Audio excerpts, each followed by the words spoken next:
Ladies and gentlemen, welcome back to the garage. Gerald here with you, of course, and it is time to do some more rankings for this year's Oscar nominees. This week, I'm going to be giving you the 10 lead performances ranked 10 to 1.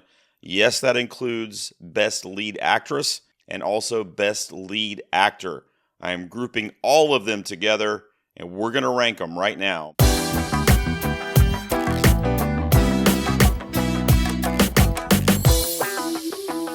All right, if you've been following my channel as of late in the last couple of months or so, you know that I talk 99% of the time about awards season and specifically the upcoming Academy Awards. The 97th Oscars are right around the corner. They're going to be airing on March 2nd this year. Voting will be closing for the Academy on February 18th. As I'm sitting here recording, we have some pretty prestigious award shows right on the horizon. Most notably, in just a few days, is going to be the Critics' Choice Awards, which are going to be on E!, the entertainment network this year. And that is another major televised award show that'll give us a little more clarity into some of these Oscar races. So every year when the Academy Awards roll around and the nominations are announced, and after I've done all my predictions, find out how many of those missed, I start ranking the nominees. I had the privilege of seeing all of the films and performances that did get nominated this year. Like I said last week, I started things out with the top 10 in terms of the Best Picture nominees. I'll throw a tag on this video for you if you want to check out that kind of chapter 1 in this ranking system that I do. So now it's time to group the lead actress 5 and the lead actor 5 together to give us a group of 10. And I am going to rank those performances 10 to my number 1. Now, please, I will put a disclaimer on the screen. I am just me. This is just my rankings. I want to share it with you guys. I want to know what your rankings are. If you put my number 10 at your number 1, that's fantastic. This is just my personal opinion and how I rank my overall enjoyment of these performances. How entertained was I? How moved was I? If it was a situation where it was intended to be funny, how funny did I think it was? And another huge thing for me too is the rewatchability in these performances. Did I take something away from it the first time I saw it to where I told myself, I can't wait to see that again? The movie, yes, but in this case specifically the performance of the actor or actress. Here's what we got this year. I'll put the 2 Oscar-nominated categories on the screen for you so you can see what 10 actors I am pulling from for this countdown. Those were the nominees we got this year in the lead categories. I'll talk a little bit about each one, and I do welcome your feedback. Like I said, I would love to hear what your rankings of these performances are. Now, the good news is all 10 of these performances that I'm going to discuss on this video, I enjoyed in one way or another. Starting out at number 10, I feel almost bad but this is the case way before any of the recent news and controversies came out. My number 10, personally, would be Carla Sofia Gascon from Emilia Perez. Even though I have been borderline sipping the haterade on this movie since I saw it initially back in November, I do not like the film. I have also been very forthcoming in the fact that I did enjoy the performances in the film, most notably Zoe Saldana, which would come up on the next ranking I do for the supporting performances, even though it could be argued by some, myself included, that Zoe Saldana at a minimum is a co-lead with Carla in this film. Nonetheless, the performance of Carla Sofia Gascon in this movie is extremely memorable. She does have a very complicated and frankly disturbing arc in the film, and I think it's kind of weird how art is somewhat imitating life with some of the things that have come out in the news about her in the last week or so. I've already covered that extensively on this channel, so I didn't really want to touch on that too detailed tonight. You can find out by looking at previous videos from me or Googling her name, and believe me, you'll see it. But the fact that the titular character of Emilia Perez was dealing with that really sloppy screenplay, in my opinion, and honestly kind of a problematic arc for that character, especially when we know it's a actual trans actress who is playing a trans character in the movie. There was a lot of prosthetics and makeup used in the first act of the film when she was the male version of herself, Benitez, obviously a very despicable drug lord in Mexico. And the movie transitions much like she transitions. but the character was way too stagnant for me, which is why I'm going to have to put it at number 10. I absolutely hated the movie, and I've said that many, many times on this channel and on Letterboxd and anywhere else you find me. But I do have a bit of a soft spot for the two main performances from Gascon and from Zoe Saldana, even more so. Now, what I tried to do, before I go to my number 9, what I tried to do with this situation with the performance in Emilia Perez from Gascon is rate the performance, not rate the news stories and the person that is playing Emilia Perez, but rank that portrayal of Emilia Perez. I did like it. Even before any of that news broke, it would be my number 10. I think it's got a long way to go for me personally because I just don't like that film. And I was also a little bitter and resentful that it received 13 nominations when the quality of the film, aside from the performances, is frankly just not good. I just don't like it. Carla Sofia Gascon's portrayal of Emilia Perez in Emilia Perez would start us out at my number 10. My number 9 performance is going to be the incomparable Ralph Fiennes' portrayal of Cardinal Lawrence in Conclave by Edward Berger. Look, I like all these performances. All of them. All 10 of them, honestly. But definitely from here going forward, they're all great.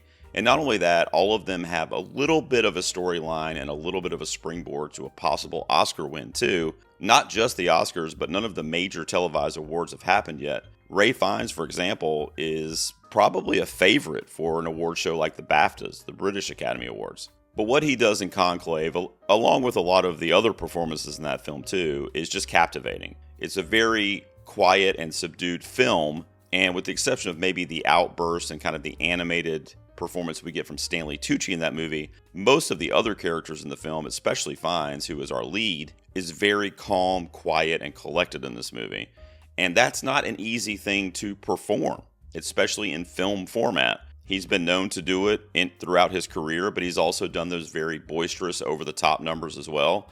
I love that he is such a layered actor, such nuance, such range and depth, and he brings all of that skill to his portrayal of Cardinal Lawrence in Conclave. And he acts as a bit of a symbol for hope or purity or kind of whatever innocence may be left when it comes to the Catholic Church, which, you know, a lot of people, if they're not devout Catholics, have really kind of given up on that institution because of those scandals in real life as well. But Conclave doesn't bother you with those kind of political details until we get to the last act of the film. And that was where the film lost me a little bit. I do still really like Conclave, and I gave it a positive review. And I do think it's deserving of being in the Best Picture race, and it received multiple nominations. Edward Berger missed again for director, which I think is crazy, since that's the second time they did that with a multiple nominated Berger film, the Academy, I mean. But I said this on a previous video when I was doing my power rankings and I was talking about Conclave.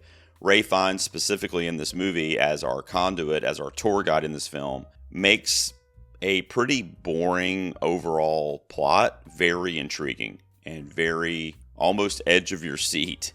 And it's a bunch of old dudes voting for another old dude to be the head of one of the oldest institutions in the world. It's a feat. It really is. And I know there's a lot of people involved in the production, but Ralph Fiennes at the center of it, without the performance that we get from him, it would not have worked, but we got it and it worked.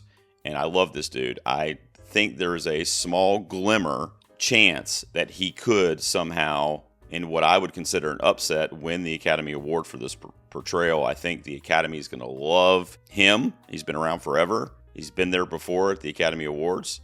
They're going to know that. Maybe they honor that. Like I said, maybe he'll have the BAFTA to come with him on Oscars night. We'll see. But for these rankings for me, for performances, Ralph Fiennes is my number 9. At my number 8 is going to be another one of our lead actress nominees, and it's going to be Cynthia Erivo for Wicked. This is a two-hander, right? It's, you know, another situation where you could argue, I don't have the energy to do it, but you could argue category fraud with Ariana Grande as Glinda in the movie as being a co-lead. But she's going to show up on the next ranking I do because she's in supporting actress. So what we have in lead actress is Cynthia Erivo, who is absolutely breathtakingly phenomenal in the film as Elphaba.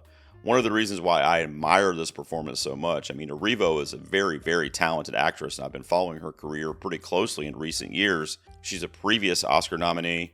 She can sing and has that kind of musical pedigree to her, and that all comes out. Same thing with Ariana Grande.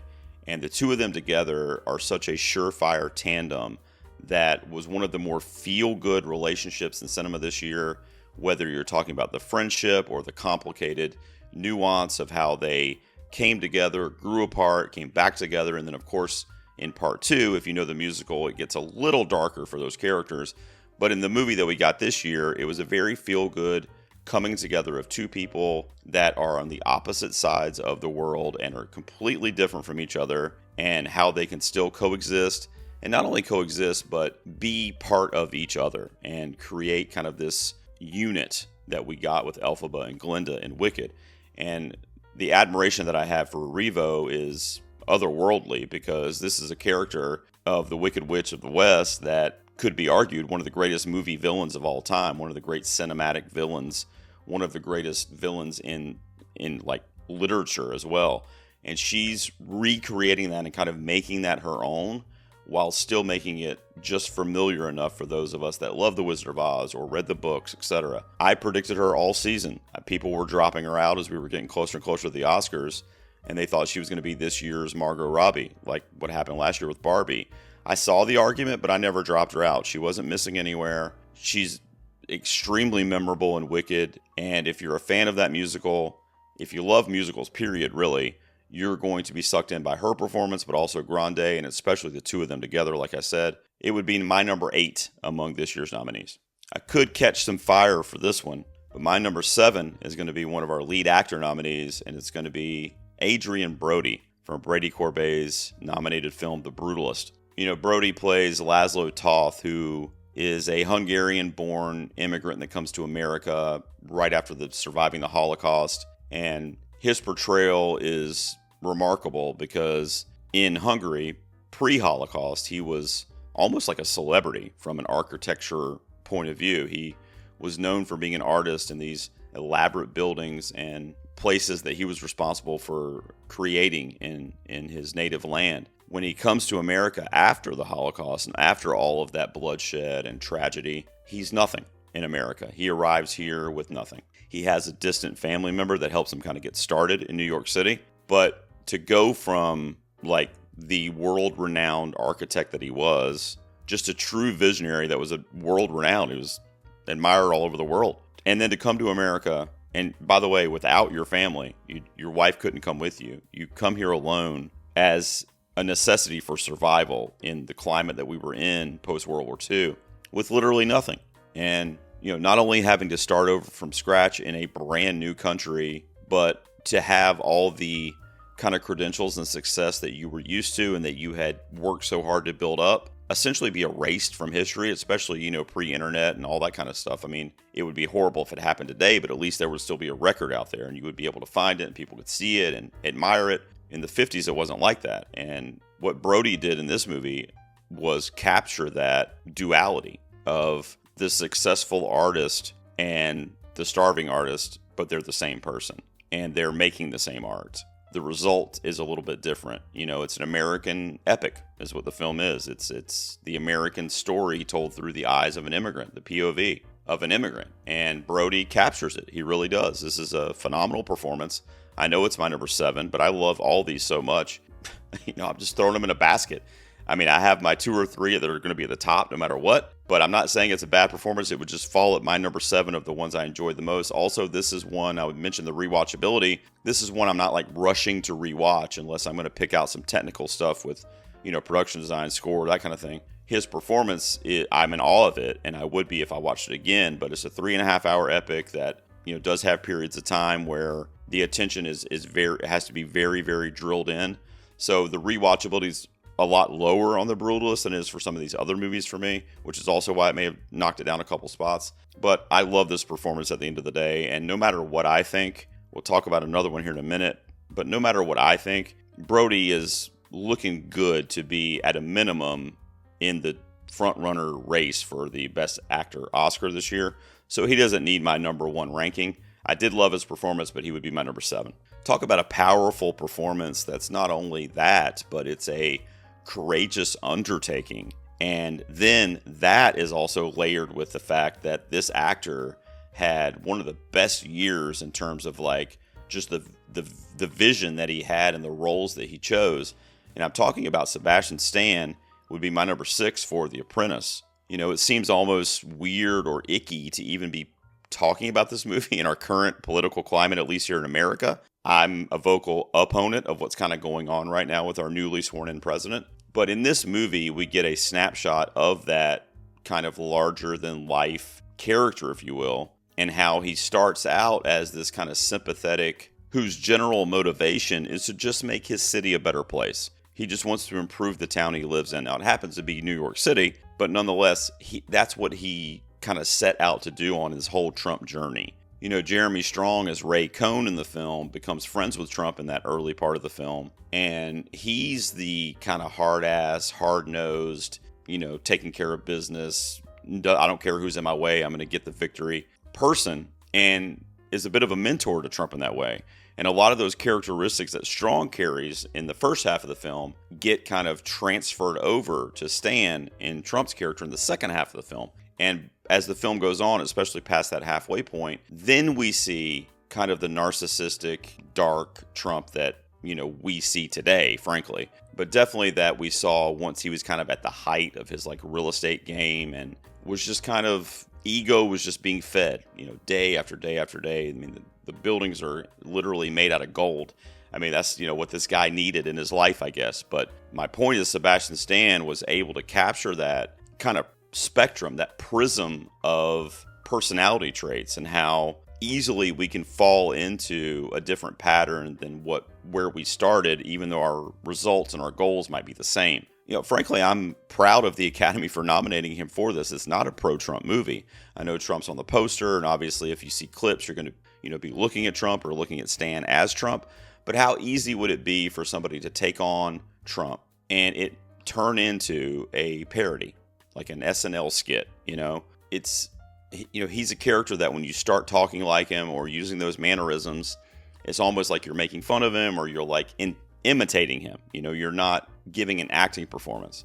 But Sebastian Stan somehow found that sweet spot where he said, this is how I see the guy. Yes, I'm going to try to get the language down, the voice, the mannerisms, yes.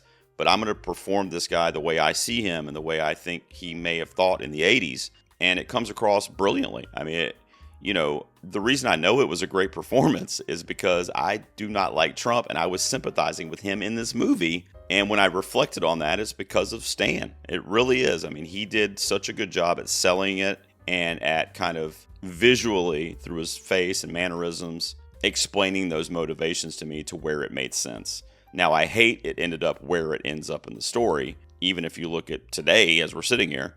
But I was able to see it at the same time, and it made sense to me that we got to where we got because of this.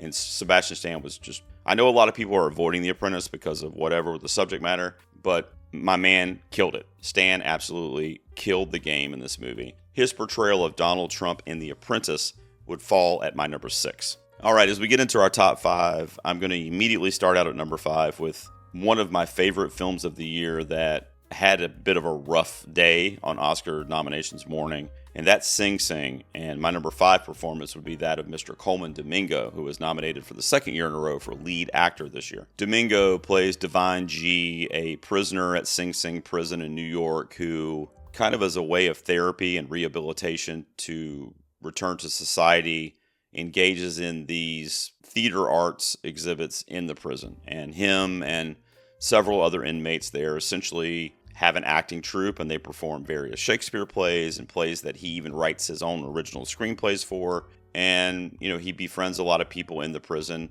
namely a person that he kind of warmed up to, recruiting him to be in the theater troupe portrayed by Clarence Macklin, who I wish I was going to be talking about on my next rankings video, because he should be in the supporting actor race this year, but he didn't make it.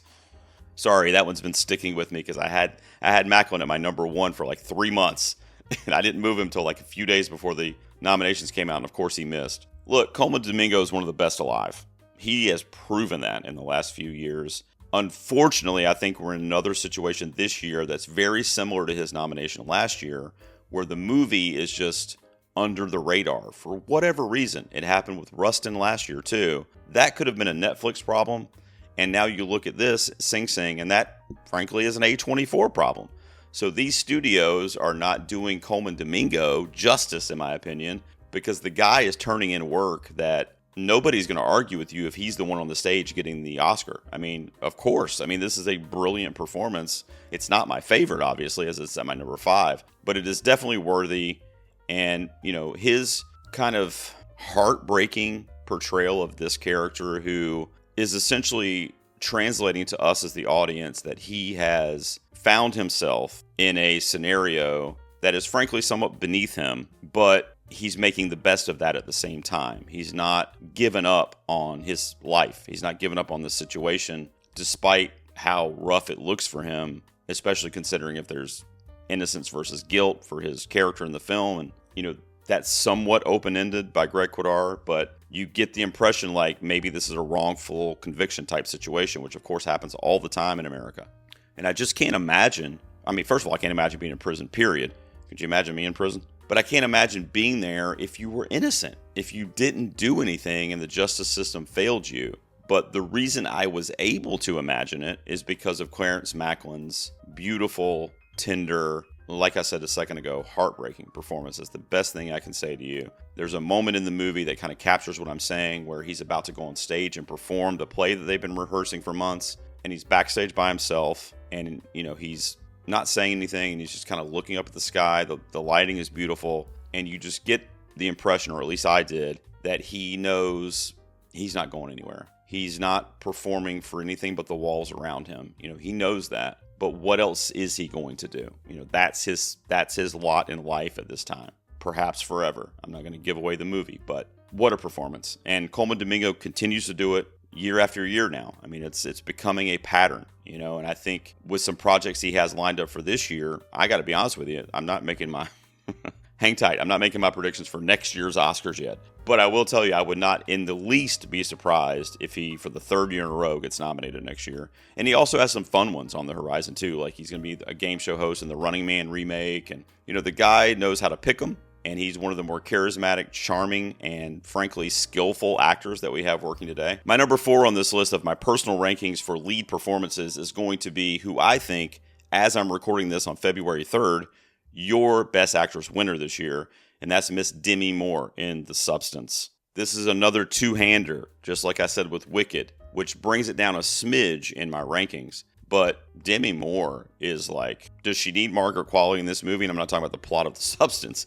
She needs her for that too. Yes, she does. But nonetheless, she is giving a raw, brutally honest performance in this movie. If you've seen the movie, you know what I'm talking about. Or even if you haven't and you've seen the trailers or clips, you've probably seen Demi Moore, violently rubbing the makeup off of her face and messing up her lipstick and doing her hair in front of the mirror and all that shit. It's like a 2-minute scene in the movie. And that's the level of commitment that she put into that performance. And it's truly breathtaking.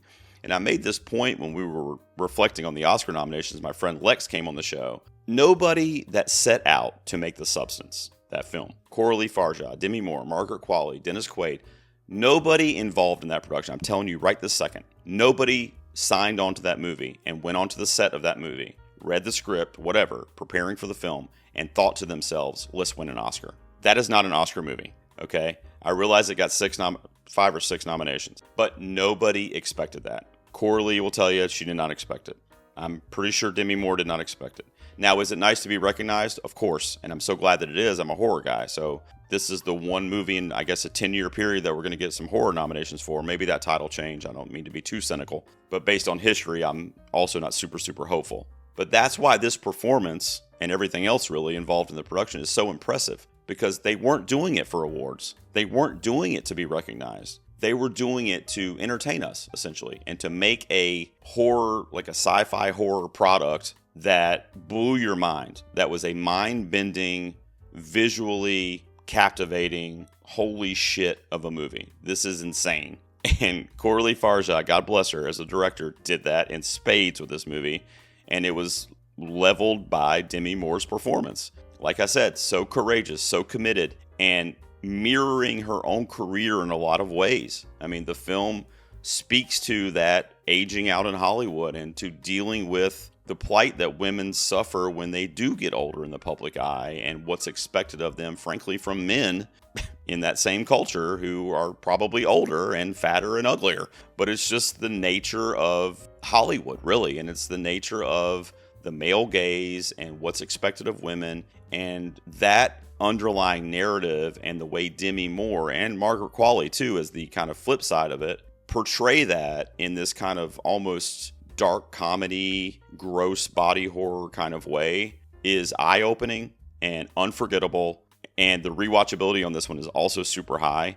So I love this movie. I think Margaret Qualley should have also gotten a nomination for supporting actress, but of course she did not. But thank God Demi Moore is being recognized for this. I also think unless something kind of crazy happens on the circuit, which I would not necessarily be opposed to, but if something could, and you'll see why in a minute, but unless something happens crazy on the circuit this year, I think she's pretty much like 95% on her way to the Best Actress Oscar. She's my number 4 in my personal rankings. I would never have thought all the years that I've been covering the Oscars, the last like 3 or 4 years I've been doing these on my channel. I've been doing them on my podcast even before that, where I rank the performances. These are my favorite performances of the ones that got nominated or whatever it ends up being, picture or whatever. I would have never thought in doing it all that time that a performance would come along from somebody that's been acting for a long time, but somebody that I never considered personally before the nominations. I never thought about it, even though I was blown away by the performance. And then when the nomination came along, and when the Golden Globe nomination came along first, and then the Golden Globe win, and then the Oscar nomination came along, I rewatched it. And I was additionally moved to tears like I was the first time I saw it. I saw this initially back in mid-November. I'm talking about I'm Still Here and the performance of Fernanda Torres. That would be my number 3. I'm a parent, and I did a full review of this movie.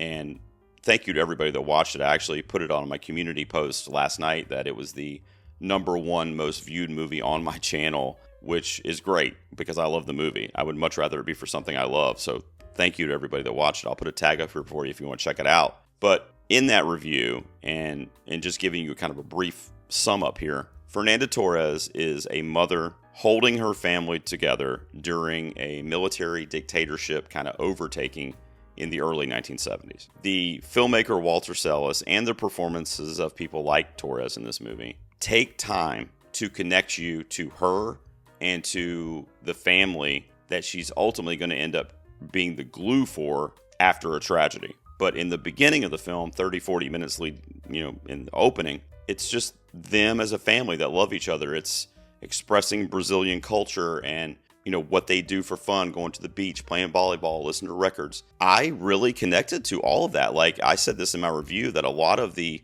emotional attachment I had to the movie and to Torres' character really came in the beginning of the film with the familial stuff prior to the tragedy and what ends up happening with her husband when he disappears. Now, of course, that stuff is extremely emotional as well, and there's some hard to watch scenes after the fact. But Torres, the whole time, is this mom who is literally sacrificing her entire life and soul to make sure that her kids are okay. And as a dad, there is nothing in cinema that will speak to me more, whether it's a mother or a father. And while that's playing out, and while that character is dealing with that, she is also suffering from extreme grief and anxiety and stress and depression because she doesn't know where he is, her husband. She doesn't know if he's coming home. Is he dead or alive? She doesn't know. There's no information. Again, this is way before the internet and, you couldn't even get people on the phone back then. So nobody's there for her. Now, of course, she has friends and, other family, but she's at the top holding it all together. Or I should say she's at the bottom and they're all on her shoulders and she's holding everybody up. And what's beautiful about Torres' performance in particular and why it's my number 3 is because, of course, the parental thing helps from my perspective. But as the movie goes on and we get to the end of the film, it fast forwards to her as a great grandmother in the movie, probably at the end of her life. And we see in that few minutes at the end of the film that all the sacrifices she made, all the kind of trauma that she most likely went through, and I know she was suffering from, I think, Alzheimer's or dementia, one or the other at the end of the film. In real life, but, was worth it because her kids had kids. They were happy. They were playing volleyball. They were playing in the yard. They were doing the same stuff that her and her kids were doing in 1970, 1971. And that's a beautiful picture. It is a wonderful performance that came from an actress that I know has been doing it a long time, but that I was barely familiar with. And I'm just being honest. I knew the name Fernanda Torres, but I didn't know any of her other work. And somebody commented on my channel that she's a bit of a comedic actress in Brazil, which sometimes makes it even more impressive. But I love Torres in this movie. It would be my number 3 of the ones nominated. All right, we're getting there. Only a couple left. My number 2 is the guy that I've been going out on a limb for all season to tell you that he is going to win Best Actor this year. And it's not Adrian Brody, because remember, he was back at my number 7. It's Timothée Chalamet from A Complete Unknown, of course playing Bob Dylan in James Mangold's new biopic. Look, am I a psychotic fan of Timothée Chalamet's, and have I been for like 8 years? Yes. Does that play into my lauding this performance? Not really. This could have been another actor, and I would probably be saying the same thing if the level of dedication and commitment that went into it was the same from said actor. But Timothy, in this role, a lot of it had to do with the SAG after strikes and COVID and other things, but for 6 to 7 years, this dude basically practiced to be Bob Dylan. Not being paid for it, just offset at home, whatever. There's stories of him performing Bob Dylan's songs for his castmates on the set of Dune Part 2 when he was filming that. He lived Bob Dylan for nearly 7 years. He learned how to play harmonica. He learned how to play guitar.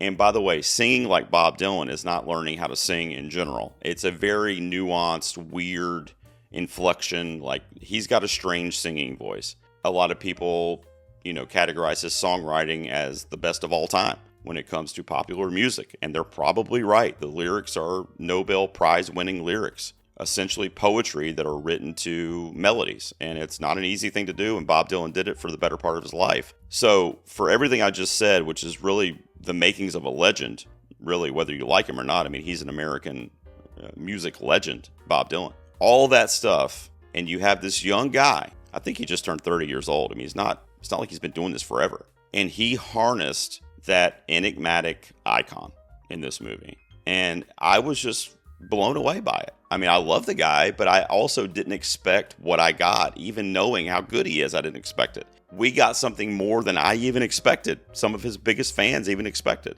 And he really turned in, it's like he did a thesis. It's like he went home and took the assignment and went home and studied for 6 years and then came back and gave us his thesis statement.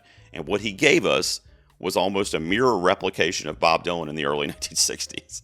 I mean, it's tremendous, whether you're talking about performing your own tunes and all the instruments I just told you that he learned, or whether you're talking about the kind of reserved, almost arrogant approach to the non-music portrayal of Bob Dylan in the movie, kind of witty and darkly funny at times. Yeah, it's a very layered performance, and obviously the music performances are tremendous as well. I love this performance, and when I was talking about rewatchability with the top 2 that I'm going to list, this one and the next one, I will watch these movies every week for the next 10 years. I mean, I love both of these films, and what's funny about that is that A Complete Unknown it wasn't even in my top 10 of the year, but it still has one of the highest rewatchabilities for me. But I'm also a sucker for music biopics, if I'm just being honest with you.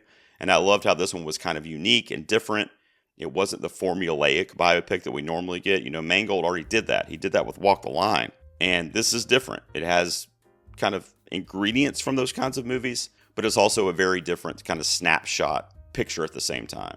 And Timothée Chalamet blew me away. I hope he wins the Oscar this year. I've got him at number 1 in my predictions. I'll put that tag up here for you too for my power rankings. But I'm not going to take him from that unless he starts losing week after week after week to Brody. Right now it's just the Globes. But he has been killing it on the tour. I love the movie. The performance is top tier. Let's see what happens. Timmy, let's do it, man. All right, and that just leaves my number 1 lead performance nominee in my personal ranking, and it's going to be Miss Mikey Madison from Sean Baker's Honora. This is a performance that I've equated to Cinderella or, Julia Roberts from Pretty Woman, turning into a haphazard, off-kilter fucking acid trip by the second half of the movie.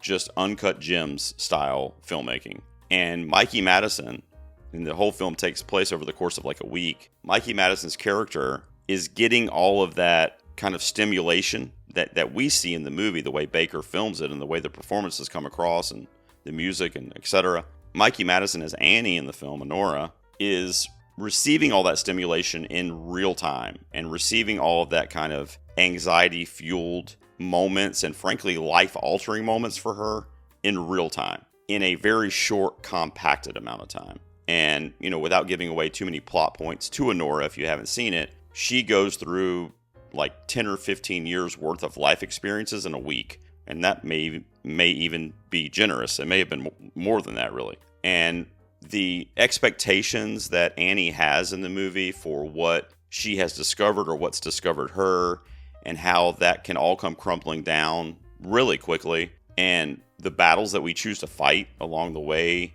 at our own behest, for ourselves, because another thing that I thought was great about Madison's performance is she's solo in this movie. Like, she's a one-woman army, essentially, in this movie. Now, in the last act of the movie, some people will tell you, Yuri Borisov's character kind of, partners up with her to kind of help her, which is true. And there's some sweet scenes with the two of them. And, he's kind of the outlier from these Russian gang members, if you will. He's kind of the outlier that's a little more tender and has a little more heart to him.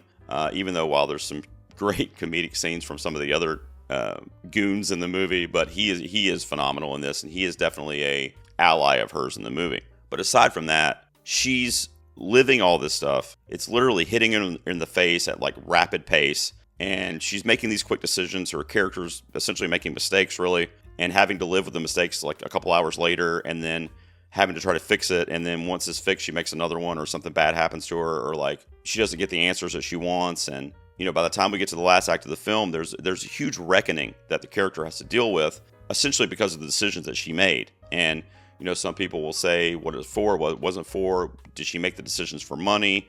She's a sex worker / stripper in the film. So like, what demographic is responsible for what in a setting where the outcome is less than desired? And I love her from Scream. She was Scream 5. She was one of my ghost faces. I love Mikey Madison.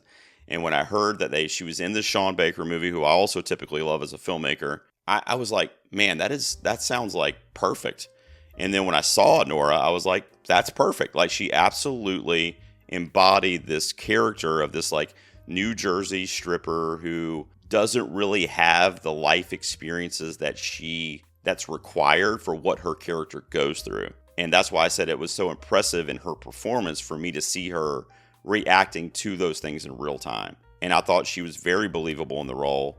And the last like 2 or 3 minutes of this movie, which is the car scene in front of her apartment, anybody that's seen it will know what I'm talking about. If you haven't seen it, I'm not going to spoil specifics, but I will just tell you that it was the most gut-wrenching, heartbreaking ending to a film for me this year. Probably. I have to sit and really think about it, but definitely one of. It's like, it's a character that you've just been like, hopped up on 25 Red Bulls with for like an hour and a half, and then it comes down and you go, oh shit, what now? And that's kind of what Baker leaves us with. That's what Madison leaves us with. And it leaves a lot to contemplate for her character, which is also why I think it's a really strong performance, because you walk away after the credits wondering what's next for Annie. Did she go up the stairs? Did she stay in the car? Did she, there's so many different things that her character could do in that next frame, had we gotten it, that could have essentially made a whole nother movie, because now she has those experiences, even though she got them in a way that was not beneficial for her. But it just I think it was a life-altering and a personality-shifting week that she had in this movie that will speak to whatever she does next, or will speak to the character that she ends up having in her future life. So it's very deep in that way. And this movie was a lot of fun. Like, I had a fucking blast with Honora, but it was also deep, and it made me think about different life reflective things with this character, and honestly with myself, and some of the decisions we make kind of on the fly, and what the results of that can be. Mikey Madison is my pick for lead actress this year. Obviously, I put her at number 1. I love Fernanda Torres. I love Demi Moore. I would be literally thrilled, popping champagne, if any 3 of those won on Oscars night. Like I said, I think it's going to be Demi Moore. But for me, Mikey Madison was the female performance this year that affected me the most, that stayed with me the most. And a lot of people are going to see it as shallow because of the type of character she's playing. But if you think of that real world depiction, real life kind of feeling that she brings to that character, that's fine with me. She killed it. I thought she was brilliant in this movie, and she's my number one of the lead performance nominees this year. There you go, my second of 4 ranking of the nominees that I'm going to do this Oscar season. So next week, I will make sure to release the best supporting nominees, which I'll do the same thing. I'll put the 5 dudes and the 5 women together, 10, and then I'll rank them for you for the supporting performances, even though half of those are lead. And then the following week, or maybe a little bit later that week, depending on how it falls in the calendar, I'll also do my top 5 of the directing nominees. I didn't do that one last year, and I got some heat from some fans online, like, why didn't you do the directors or whatever? So I had planned to do it, but that was also the year of Christopher Nolan. So I mean, what was the point? This year is a little more of a tight race, so I will also do the top 5 of the directing nominees. What did you guys think of this video? Who is your favorite among the lead acting performances of this 10? And also, who would you give the Academy Award to, which might not be your favorite performance? Who do you think is the best Academy nominated? Let me know that down in the comments as well. And as always, thank you for tuning in. Don't forget to subscribe. I got all kinds of Oscar stuff on the horizon. Send help. I'll see you next time in the garage.